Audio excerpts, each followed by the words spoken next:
Hi, this is James Barnes again with Ideas That Work. Over the years in my mortgage career, I've always looked for ways to be more efficient and to help agents get their deals done easily and quickly. I sat down with my favorite title company lady, Rudy Davenport at Fidelity National Title, and we were just talking about all the crazy things we've seen, and we tried to figure out how can we help eliminate these common transaction problems before they happen and eliminate them. There's bound to be a way to do it. So we sat down and talked about all the things that go wrong. Problems with inspections, problems with contracts, problems with the survey, problems with the insurance, problems with payoffs, credit documentation, problems with the title, problems with the closing, the scheduling of the closing, and problems with wires, etc., things like that. So we thought about it and said, well, what could we do to make these things go away? How can we control the situation? So we sat down and we came up with a program called Ready to Close. This works with agents that have listings and also works really well, particularly well with FSBOs. Okay, so what can a listing agent do to avoid problems with their closings and to make sure everything goes perfect? And what you do as a loan officer to help them do this? Well, this is a class that I teach called Ready to Close. He says, you know you're ready to sell, but are you ready to close? As you know, those are two different things. So what can a listing agent do? First of all, order the title on your new listing immediately. Well, a lot of people can tell you can't do that because there's no buyer. Well, you can. You just order it as a refinance, and then to get all the work gets done. Doesn't cost you anything, so why not do that? Why would you do that? Okay, well, first of all, here's some things that you can. This will solve. There's a lot of times there's unknown liens. You know, Billy Bob, the roofer, put a lien against the house because he didn't get all of his money. Or a contractor who worked for Billy Bob put a lien against the house trying to get his money. That's one example of liens that we've seen pop up. Estate problems. There's people that Grady sells the house to the people in the estate, and there's more than one person as the owner. And there's always, if there's four owners as an example, there's always one jerk who doesn't want to sell the house for the same price that they're trying to sell it for, and they want to be difficult. So you need to know that up front, that yes, you got the price agreed upon by everybody in the group.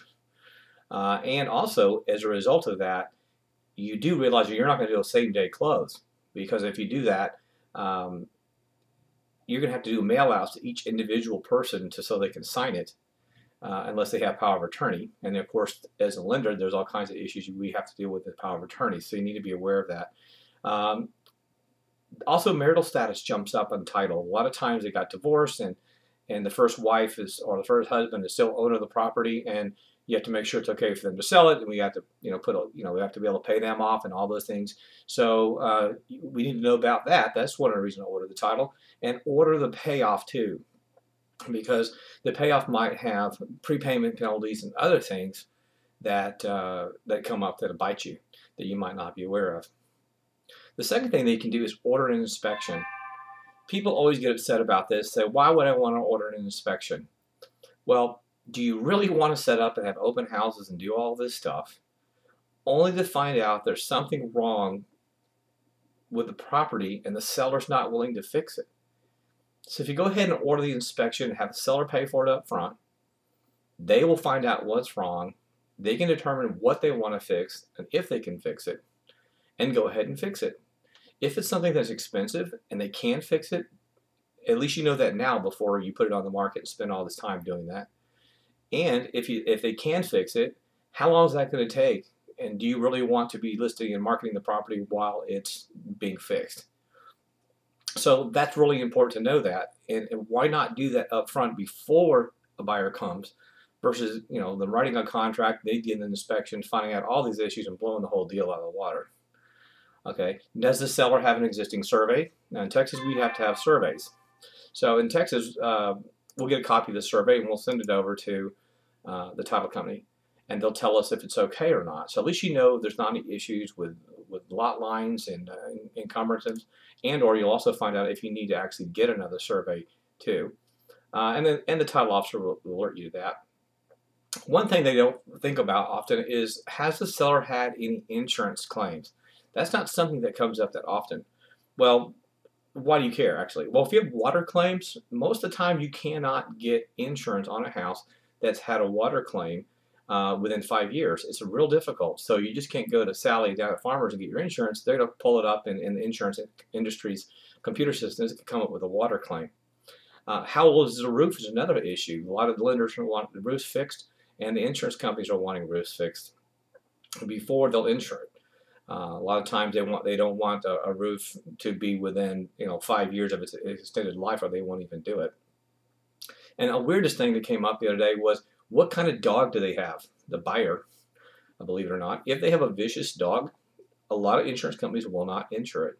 And they have a vicious dog list, which is typically Dobermans, Pit Bulls, German Shepherds, and I think Rottweilers were the biggies. But I was really shocked that they were giving us a hard time about that.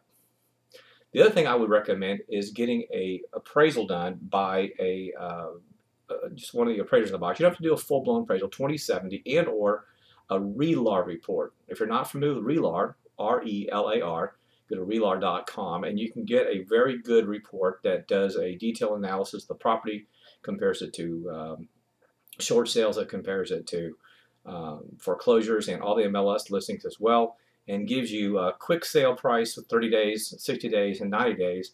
So you can tell where, depending on how long you need to have it on the market, what you should sell it for. So you have it marketed right. So what I wanted, the whole point of the Ready to Close program is to do as much as you can before the buyer gets there, so you can get it done quickly when the buyer does show up. So if you think about it, you're looking for a property and you walk into the house, and on the table, here's a survey so you can see where it sits on the lot. Here's a title work that shows you that it's clean, there's no issues there. Here's a copy of the insurance policy that's currently on the property, and you can kind of get a feel for how much it's going to cost to insure this property. Here's a copy of the inspection that was done and all the stuff that was repaired, a copy of the receipts, and you can see anything else that was left off as well. How difficult is it to make a decision on whether you want to buy this house or not? It's really, really easy because you have all the information. But most of all, and of course the RELAR report, the RELAR report tells you, yeah, they're selling it for what they say it's worth, and it's just not the agent's opinion, it's actually a third-party opinion. But if you have all the information in front of you and you can tell that you're buying at the right price, you can see the repairs have been done, all this stuff, you have all the bits of information that you need to make a decision whether you want to buy that house. And the buyer can scoop that information, bring it to us as lenders, and of course, we can close a lot faster since all that work has already been done. So it's good for us. It's great for the seller. The price of the house is going to be listed properly, the house will sell faster, and there's no waiting. So those are some of the things that you can do. The other few things that we saw that always drive us crazy is don't ever schedule your closing between at the end of the month. Always close your closing between the 2nd and the 25th. That way you can get any time you want, and there's no big rush. And my favorite pet peeve is don't ever set up your closing without calling the lender, because how many times have you been yelled at because you said you didn't meet the closing date when, first of all, you never set it up to start with. So I had this presentation. It's really quick and easy to do, and it's very effective. Like I said, if you think about it, it's really important for FSBOs because they don't know how to do any of this stuff, and you can really help the FSBO market. And I'll be glad to send it to you if you want to email it to me, or I want to email it to you. Just go to MyIdeasThatWork at gmail.com, all one word, MyIdeasThatWork at gmail.com. I'll be glad to send it to you, and you can customize it any way you want. But anyway, I hope you enjoy that. I hope you can use it. It certainly helped me out with a lot of agents and kind of opened their eyes of what they could do to help. And that's just another idea that works.